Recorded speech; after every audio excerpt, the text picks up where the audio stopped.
የኢትዮጵያ ኦርቶዶክስ ተዋሕዶ ቤተክርስቲያን የጥንታዊ ትምህርት መሰረት ታሪክ የአብነት ጉባኤ ቤቶች ወደር የማይገኝላቸው ጥንታዊ የእውቀት ምንጮች የሰማያዊ ምስጋና አውዶች ናቸው።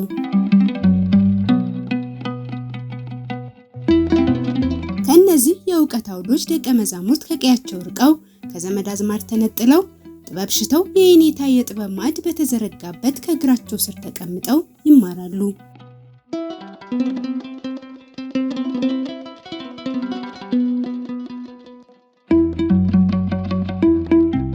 በአብነት ትምህርት ቤት ከሚሰጡ በርካታ ዘርፎች መካከል የቅኔ ጉባኤ ቤት አንዱና ዋነኛው ነው። ቅኔ በመንፈስ ቅዱስ የሚገለጥ ከውስጠት የሚፈልቅ በግጥም ቅጽ የሚሰደር ረቂቅ የምስጢር ቋት ኢትዮጵያዊ ሀብት ነው።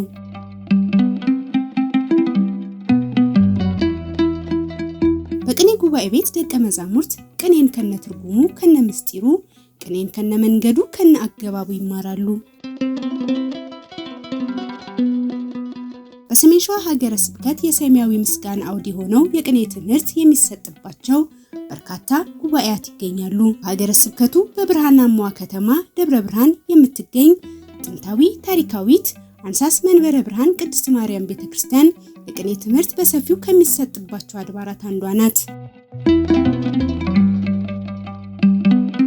አንሳስ መንበረ ብርሃን ቅድስት ማርያም ቤተክርስቲያን ለረጅም ዓመታት ቅኔን ጨምሮ በርካታ ጉባኤያት የሚሰጡባት የቅድስት ቤተክርስቲያን የስስት ልጆች አንጋፋ መምህራን የሚያስተምሩባት አይናማ ሊቃውንት የፈሩባት የእውቀት ማዕከል ናት።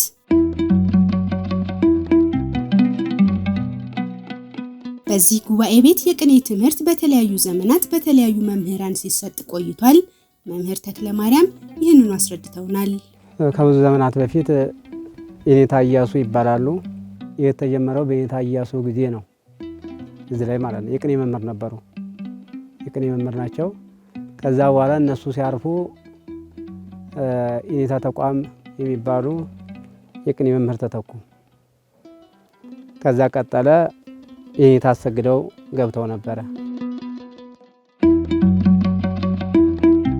በአንሳስ መንበረ ብርሃን ቅድስት ማርያም ቤተክርስቲያን ቅኔ ቤት ለዘመናት በርካታ መምህራን ወንበር ዘርግተው ጉባኤ አስፍተው ደቀ መዛሙርት አብዝተው ቅኔን በጥልቀት አስተምረዋል። በርካታ ሊቃውንትንም አፍርተዋል። ከነዚህ ስመጥር መምህራን ክቡር መጋቤ ሐዲስ ነቃ ጥበብ አባቡ የሰሜን ሸዋ ሀገረ ስብከት ዋና ስራ አስኪያጅ ስማቸው በቅኔ ቤቱ ታሪክ በደማቁ ተጽፏል። ክቡር ስራ አስኪያጁ አስቀድሞ በዚህ የቅኔ ጉባኤ ቤት ለረጅም ዓመታት አስተምረዋል። የታሰግደው ታላቅ አባት ነበሩ። እነሱ ገቡ።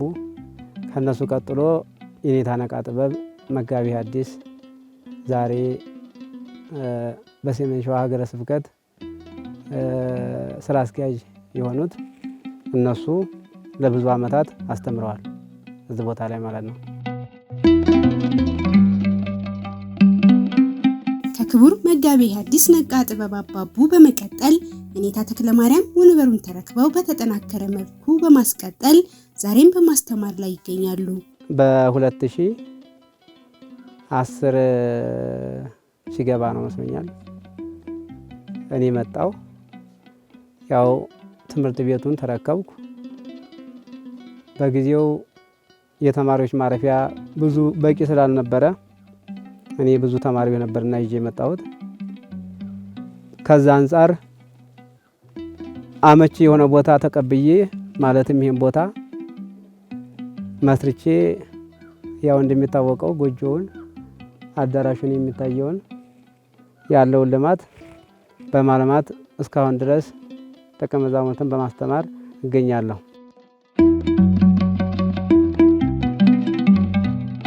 የኔታ ለመሆኑ እርሶ ለምን ያህል ዘመናት ተማሩ? ማስተማርስ መቼ ጀመሩ? የትስ አስተማሩ ስንል ጠየቅናቸው። እኔ ማስተማር የጀመርኩት በ1999 አካባቢ ነው። ዜማ ተምሬያለሁ። መጽሐፍ ሐዲሳት ብሉያት ተምሬያለሁ። አሁን ደግሞ ሊቃውንት እየተማርኩ ነው ያለሁት። 3ኛ ዓመቴ ነው። ያው እያስተማርኩ አርፌም አላውቅም። ሁልጊዜ እያስተማርኩ እንደተማርኩ ነው የምኖረው። ወደፊትም ዓላማዬ ይህንን ሊቃውንቱን ደግሞ ስጨርስ ደግሞ ሌላ ትምህርት ለመማር ነው።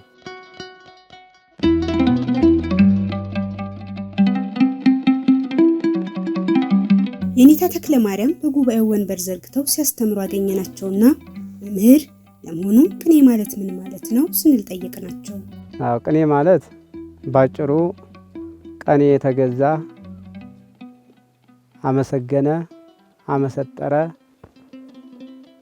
ብሎ ቅኔ ማለት መገዛት፣ ለእግዚአብሔር መገዛት፣ ለእግዚአብሔር ምስጋና ማቅረብ፣ ምስጋና ማለት ነው ቅኔ ማለት።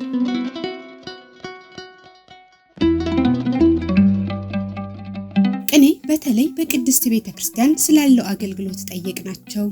ከቅዱሳን መላእክት ጀምረን መዝሙረኛው ዳዊት እንደተናገረ ሰብሕዎ ለእግዚአብሔር ስብሐተ ሐዲሰ፣ አዲስ ምስጋናን ለእግዚአብሔርን በአዲስ ምስጋና አመስግኑት ብሎ እንደተናገረ እግዚአብሔር አምላክ በአዲስ ምስጋና የሚመሰገንበት ቁና ነው፣ መስፈሪያ መለኪያ ነው ቅኔ ማለት።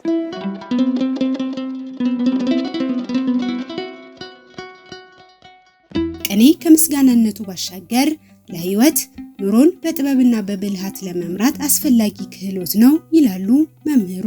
እግዚአብሔር አምላክ ሰውና መላእክትን የፈጠረው ስሙን ለመቀደስ ክብሩን ለመውረስ ነው። ስለዚህ የስሙ መቀደሻ ወይንም ደግሞ የመመስገኛው አንዱ ቅኔ ሲሆን፣ ነገር ግን በተጨማሪ ቅኔ የሰውን አእምሮ ያድሰዋል፣ መንፈሱን ያድሰዋል፣ ማንነቱን ያሳውቀዋል። ቅኔ እንደ ዓለም ስንመለከተው ቅኔ የሚያውቅ ሰው የአኗኗር ስልት ይገባዋል፣ ሕይወቱን መምራት ይችላል። እግዚአብሔርን እንዳያስቀይም በምን አድርጌ እግዚአብሔርን ላገልግለው ለማለት ለማሰብ ቅኔ ዋና ድርሻ አለው። ከቤተሰብ ጋር እንኳን ለመኖር የቅኔ አዋቂ ሰው አጣጥሞ ይኖራል ማለት ነው። ያመሳጥራል፣ ያመሰጥራል።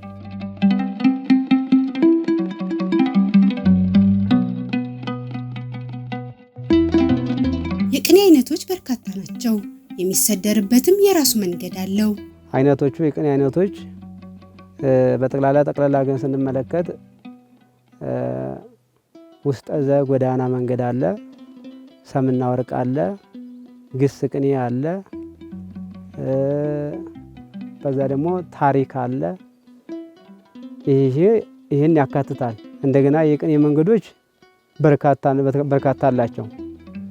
ከአንድ እስከ 90 ድረስ ይቆጠራሉ። ከዛም በላይ ደግሞ እኛም ማናቃቸው አባቶች የሚያውቋቸው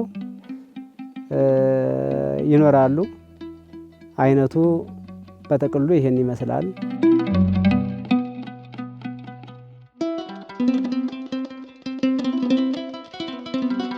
መምህር ለመሆኑ በዚህ ጉባኤ ቤት ምን ቅኔያት ይነገራሉ? እኔ አሁን በዚህ በጉባኤ ያው ሁሉም ይነገራል። ውስጠ ዘውንም ሰምና ወርቁንም ታሪኩንም በየአይነቱ አስተምራለሁ።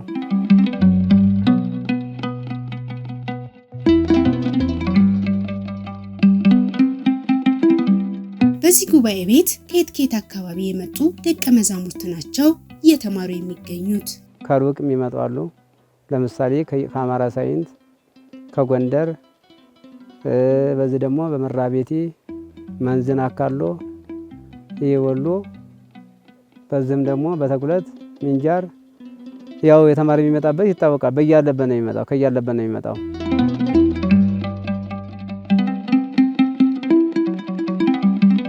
ወደ ጉባኤ ቤቱ የሚመጡ ደቀ መዛሙርትስ ማሟላት የሚገባቸው ቅድመ ሁኔታ ምን ይሆን? ለምሳሌ ከሀገሩ ፍጹም ሳይማር የሚመጣ አለ።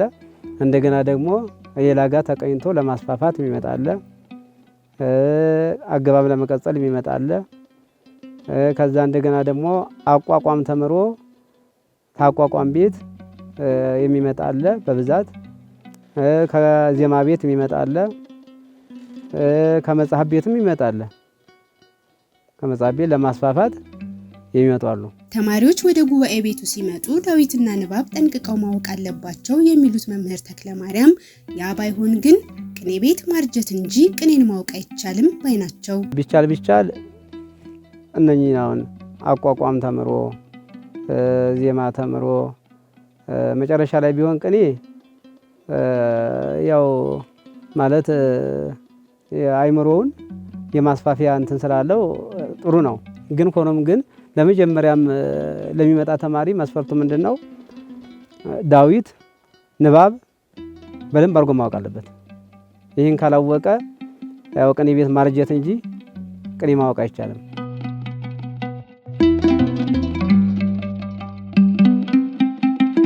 ትምህርታቸውን በአግባቡ ተከታትለው የፈጸሙ ደቀ መዛሙርት ትምህርቱን ሲጨርሱ ምን ይሆናሉ ብለናቸዋል። ቅኔን በደንብ ተምሮ አገባቡን ቀጽሎ ዘርፎ ከሚወጣ ከሆነ እሱ ያው የቅኔ መምህር ነው፣ በቅኔ መምህርነት ይመደባል ማለት ነው። ከዛ ውጭ ደግሞ ቅኔ ለመቀኘት ብቻ ከሆነ ወይንም ደግሞ አገባቡን ካልቀጸለ መርጌትነት ከቻለ ወይን አቋቋም ተቻለ ዜማ ከቻለ መርጌትነት ይቀጥላል። መጽሐፍን ደግሞ ወይንም ካልተማረም ተምሮ የመጽሐፍ መምህር ይሆናል፣ ሰባኪ ይሆናል። ከተማረም ደግሞ ቅኔውን ተምሮ አስፋፍቶ ያው እንደዙ በስብከተ ወንጌል አገልጋይ ይሆናል ማለት ነው። ለማስፋፋት የመጣው ከመጽሐፍ ቤት ማለት ነው።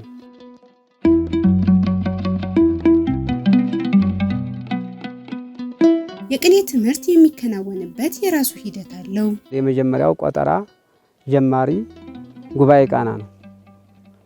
ጉባኤ ቃና ለጀማሪ በጣም ትልቅ ጨለማ ማለት ነው። መሬትን በጣት እንደ መብሳት እንደ መሸንቆር ማለት ነው። እና ያችን ጉባኤ ቃናን ግፋቢል በመንፈቅ ቢያስለቅቅ ነው ጉባኤ ቃና።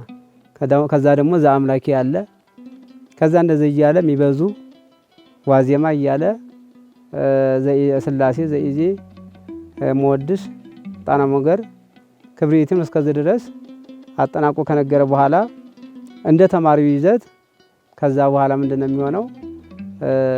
ግስ እንዲቀጽል አገባብ እንዲቀጽል ይሆናል። ከዛ ወደዛው አስነጋሪ ይሰጠዋል። አስቀድሞም አስነጋሪ ሰጥቶ አገባብ ማስቀጽል ይቻላል። የሰውየውን ወይም ደግሞ የተማሪውን ብቃት አይቶ ማለት ነው። አንድ የቅኔ ተማሪ ወደ ጉባኤ ቤቱ መስፈርቱን አሟልቶ ሲቀላቀል ግስ ያጠናል። ከእርሱ በእውቀት ከበለጡት በመጠጋት ይቀጽላል።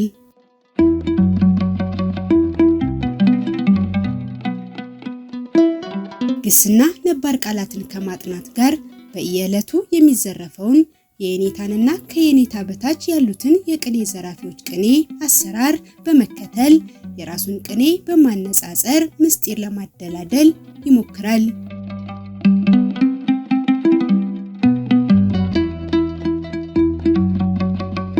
በዚህ ሁኔታ ትምህርቱን በመቀጠል ከጉባኤ ቃና እስከ መወድስ የቅኔ መሙላት ደረጃ ይደርሳል።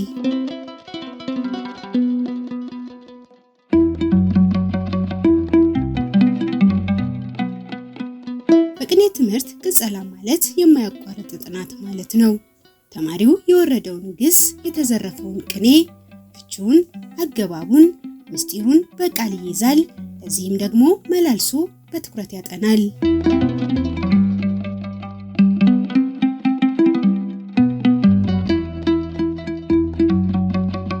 ለመሆኑ በቅኔ ትምህርት ቆጠራና ማስነገር እንዲሁም ቅኔ ዘረፋ የሚባሉ የትምህርት ሂደቶች ምንድን ናቸው?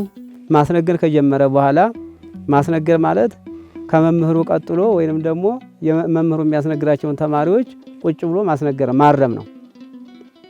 የቆጠሩትን ቅኔ ማረም ነው። ያርማል፣ ያስተካክላል። እንደዛ እያለ ለዘራፊነት ይበቃል። ለዘራፊነት ከበቃ ደግሞ ዘረፋ ደግሞ ማለት ደግሞ ያው እንደሚታወቀው ሳያስቡ ቅኔን ሰምና ወርቁን አስተካክሎ ዜማ ልኩን መጥኖ እንደገና ደግሞ ሚስጥሩን አርቆ አራቆ መዝረፍ ማለት ነው። ዘረፋ ማለት ይህ አረብ አፉ ከመለወለከ ካለው ይገባል። ይህ አሁን የኛ ችሎታ ሳይሆን መንፈስ ቅዱስ እያቀበለ እየረዳ ነው። አንድ መምህር እንደውም ምን ይሉ ነበረ? በጣም ኃይለኛ መምህር ናቸው እና እኔ እኮ አሁን ቁጥር ቢሉኝ ጉባኤ ቃና ቆጥሬ አልመጣም ከጫካ ይላሉ። ግን ዘረፋ ላይ ግን በጣም ኃይለኛ ናቸው። ይሄ ምንድነው? መንፈስ ቅዱስ እያቀበለ እንደሚዘረፍ ነው እንጂ በራስ አይምሮ ብቻ እንዳይደለ ነው። ብቃቱ ከመንፈስ ቅዱስ ነው። ደቀ መዛሙርት ቃልን ከቃል ግስን ከግስ አገናኝተው ቅኔ ሲያደርጉ ቅኔ ተቀኙ ይባላል። የሌላውን ቅኔ ቀድመው አውቀው ቅኔን መንጠቅና መፈጸም ሲችሉ ደግሞ ቅኔ ተዘረፈ ይባላል።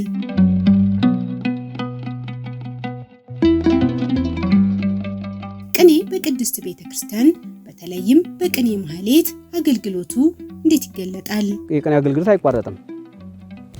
ይሄ ምንድነው?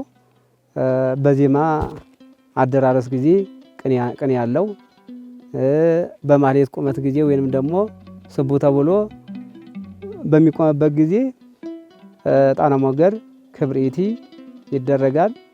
በዋዜማ ጊዜም ደግሞ ዋዜማ እስከ ስላሴ እስከ ዘኢዜ ድረስ ይደረጋል ማለት ነው። በዛ አይነት የቅኔ አገልግሎት ከቅኔ ማህሌት ተለይቶ ያቅም።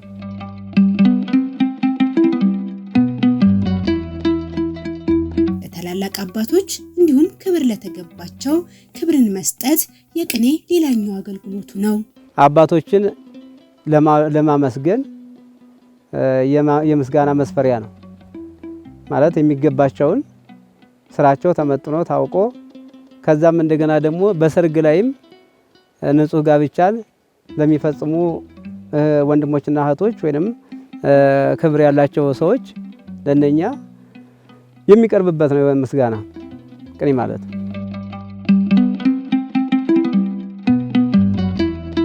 ተማሪው በእንተ ስሟ ለማርያም ብሎ የሚማርበት የቀደመው ዘመን አብነት ትምህርት ቤት ሕይወቱ እጅግ ፈታኝ የነበረ ቢሆንም ዛሬም ፈተናው መልኩን ቀይሮ ቀጥሏል ይላሉ መምህሩ።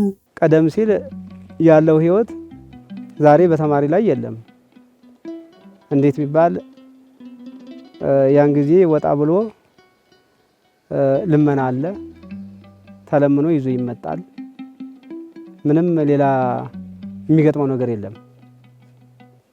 ዛሬ ግን ያ ስለሌለ ማለትም ሲወጡ መመለሱ ችግር ስለሆነ ደቀ መዛሙርቱ ወጥቶ ለመለመን ምግባቸውን ለመሰብሰብ አስፈሪ ሰዓት ስለሆነ ያው በጉባኤው ያለምንም ስንቅ አንጀታቸውን አስረው ነው የሚኖሩት። ዛሬ ጊዜው ይከብዳል እና በዚህ በከባድ ጊዜ ውስጥ ግን ደቀ መዛሙርት ራበን በረደን ሳይሉ የመንፈስ ቅዱስ ጥሪ ስላላቸው ይህን ሁሉ ተቋቁመው ከድሮ በበለጠ ይማራሉ።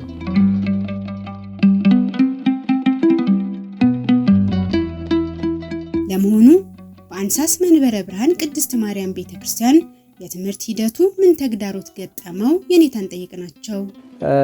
ጎጆውን ሰራንና ውጭ ነበረ ውዳሴ ማርያም የምናደርሰው ውጭ ላይ ዘመካከሉ ላይ ውጭ ነበረ። እንደው ለእንትኑ አስቀምጫለሁ ቀርጬ እና ዝናብ ሲመጣ ውዳሴ ማርያም እያደረስን ዝናብ እየጣለ በረድ እየመታን ውዳሴ ማርያም እናደርሳለን። ዝናቡ እየወረደብን ማለት ነው። ተማሪው በቃ አይንቀሳቀስም። በዛ አይነት ለተወሰነ ጊዜ ቆይተናል። ለዚህ ፈተና የወሰዳችሁት መፍትሄስ ምን ነበር? የኔታ የማነ ብርሃን እግዚአብሔር አምላክ በእውነት ሁሉን አዘጋጅቶ ያኖራቸው አምላክ መምህር ናቸው። በአታ ታይካ ነገስት በአታ ለማርያም የሚያስተምሩ የቅዳሴ መምህር ናቸው። ያው ይታወቃሉ። የኔታ የማነ ብርሃን ታላቅ አባት ናቸውና እነሱ በዚህ ጭንቀት ላይ ሳለው እግዚአብሔር አምላክ በእነሱ ላይ አድሮ ደረሰልኝ። ከዛ በኋላ ትንሽ ነበረ የጀመርነው። እነሱ ከልጆቻቸው ይህንን ረድተውኝ አዳራሹን ሰርተናል። የኔታ በጉባኤ ቤቱ ዙሪያ እየተከናወኑ ያሉ ልማቶች በአብዛኛው በደቀ መዛሙርቱ የተከናወኑ እንደሆኑ ይገልጣሉ።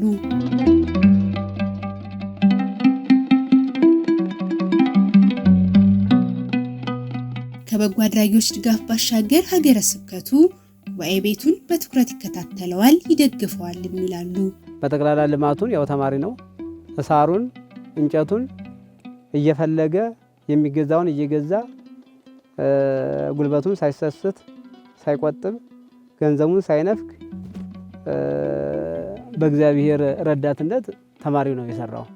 ከዛ በኋላ ግን ያው ሀገረ ስብከቱም ረድቶኛል። ያው ምን ጊዜም ረዳትነታቸው ያው እንዳለ ነው። ጊዜውን በተመለከተ ነው እንጂ ከዚህም የበለጠ ብዙ እንደሚረዱን እናውቃለን። በተለይ ያው አባታችን ብፁዕነታቸው ከዛም ስራ አስኪያጁም የኖሩበት ስለሆነ ይቆረቁራቸዋል። ለዚህ ጉባኤ የሚያደርጉት ጥረት የለም። ዘወትር እንዴት ናቸው ምን ደረሳቸው እያሉ ከመጠየቅ አቋርጠው አያውቁም። እየጠየቁን ይኖራሉ እስካሁን ድረስ ማለት ነው።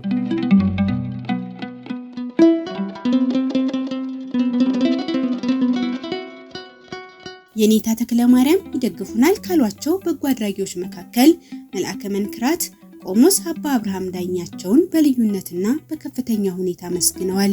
መልአከ መንክራት ቆሞስ አባ አብርሃም ዳኛቸው ለዚህ ጉባኤ ቆመው ነው ያሉት። ይህንን ሁሉ ይህን ከበስተጀርባችን ያለውን እየሰሩ ያሉት እነሱ ናቸው።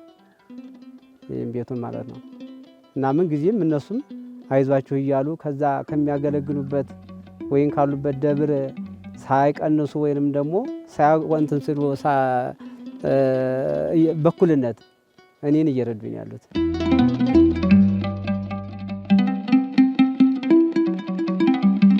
መምህሩ የአብነት ትምህርት ቤት በተለይ በዚህ ዘመን ከፍተኛ ትኩረት ሊሰጠው የሚገባ የቅድስት ቤተክርስቲያን የህልውና መሰረት መሆኑን ያሳስባሉ። ይህን የአብነት ትምህርት ቤት በያሉበት ያሉ ምእመናን በያለበት ያለውን የትምህርት ቤት የአብነት ትምህርት ቤትን ሊቆጣጠሩት ወይንም ደግሞ ሊንከባከቡት ያስፈልጋል። በእውነት አንድ ክርስቲያን ክርስትናውን ስነ አምልኮቱን የሚፈጽመው የአብነት ትምህርት ቤት ሲኖር ነው። አለበለዚያ ቅድስት ቤተ ክርስቲያን አቀጥልም። ዛሬ አሁን ቤተ ክርስቲያን ይሰራል፣ እሰየው እንኳን ተሰራ፣ በጣም ደስ ይላል። ስንት በእንቁ የሚሰሩ አጥቢያ ቤተ ክርስቲያኖች አሉ፣ በጣም ደስ ይላል። ግን በዛው እይታ ደግሞ የአብነት ትምህርት ቤትን እንደዛም እንኳን ባይሆን የተወሰነ ለምሳሌ የትምህርት ቤት አዳራሽ እንደሚያስፈልግ በማወቅ ያንን በመስጠት ወይንም ደግሞ በመስራት ቦታ እንደሚያስፈልግ ይታወቃልና ያንንም በአግባቡ ምእመናን መረባረብ እንዳለባቸው ነው። በእውነት ከሀገረ ስብከቱ ጎን ቆመው የደረሰ እንዴት ነው ብለው መጠየቅና ማስቀጠል እንዳለባቸው ነው።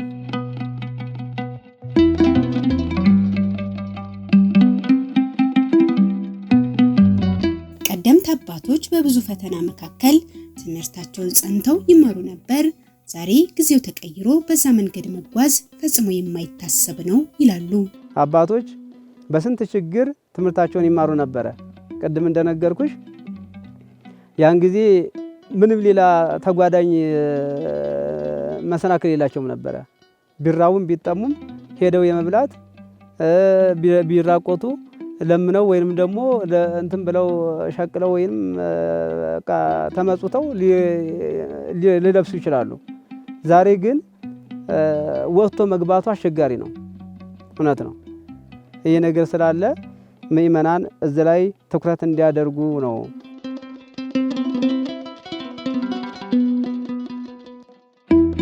ምእመናንና በጎ አድራጊዎችም ዛሬ በየጉባኤ ቤቱ ደቀ መዛሙርት እንደሚቸገሩ፣ እንደሚራቡ፣ እንደሚጠሙ፣ እንደሚራቆቱም መረዳት አለባቸው መልእክታቸው ነው።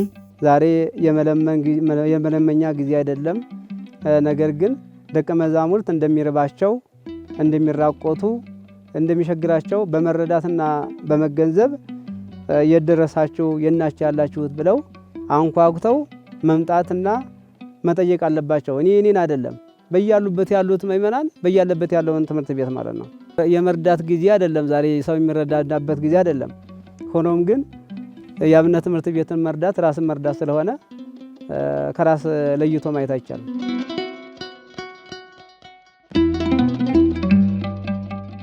በአንሳስ መንበረ ብርሃን ቅድስት ማርያም ቤተክርስቲያን የቅኔ ጉባኤ ቤት ደቀ መዛሙርት በከፍተኛ ፍላጎትና ጥረት በፈተናዎች መካከል እያለፉ ልዩ ልዩ ተግዳሮቶችን ተቋቁመው ትምህርታቸውን በትጋት ሲከታተሉ ተመለከትን።